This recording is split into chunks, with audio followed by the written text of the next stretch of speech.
একদিন সকালে একটি বিড়াল ও তার ছোট্ট বাচ্চা রাস্তা দিয়ে হেঁটে যাচ্ছিল। হঠাৎ তারা দেখতে পেল রাস্তার পাশে পড়ে আছে একটি আহত বাঘের ছানা। সে কাঁদছে, অসহায়ভাবে ছটফট করছে। বিড়াল মা ও তার বাচ্চা দেরি না করে বাঘছানাটিকে কোলে তুলে নেয় আর পরম যত্নে শুশ্রূষা করে। ধীরে ধীরে বাঘছানাটি সুস্থ হয়ে ওঠে। একদিন বিড়ালের মায়ের কাছে পাড়ার অন্য বিড়ালেরা আসে।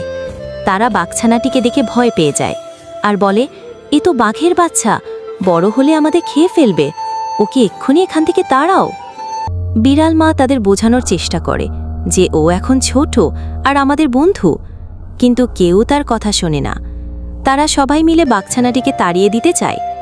ঠিক সেই মুহূর্তে বিড়ালের ছোট্ট বাচ্চাটি সামনে এসে বলে, ও আমাদের বন্ধু, ও এখন ভালো, তোমরা ওকে মারবে না, আমি চাই ও এখানে থাকুক। সবার মন নরম হয়ে যায়। এরপর বিড়ালের বাচ্চা ও বাঘছানার মধ্যে গড়ে ওঠে এক গভীর বন্ধুত্ব। তারা একসাথে খেলে, ঘুরে বেড়ায়, ঘুমায়।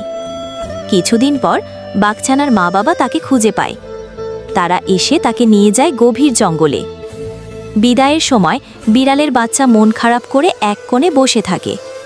সে চোখের জল ফেললেও মুখে থাকে একটুখানি হাসি, বন্ধুর জন্য।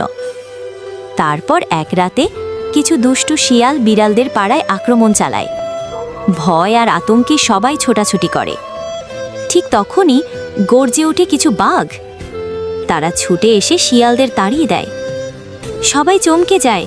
বিড়ালটি তাকিয়ে দেখে তার সেই বন্ধু, সেই ছোট্ট বাঘছানাটি এখন অনেক বড় হয়েছে। সে ছুটে আসে, বাঘের গলায় জড়িয়ে ধরে আর বলে, তুই ফিরে এসেছিস, তুই আমাকে মনে রেখেছিস। বাঘও বলে, তুই তো আমার আসল বন্ধু।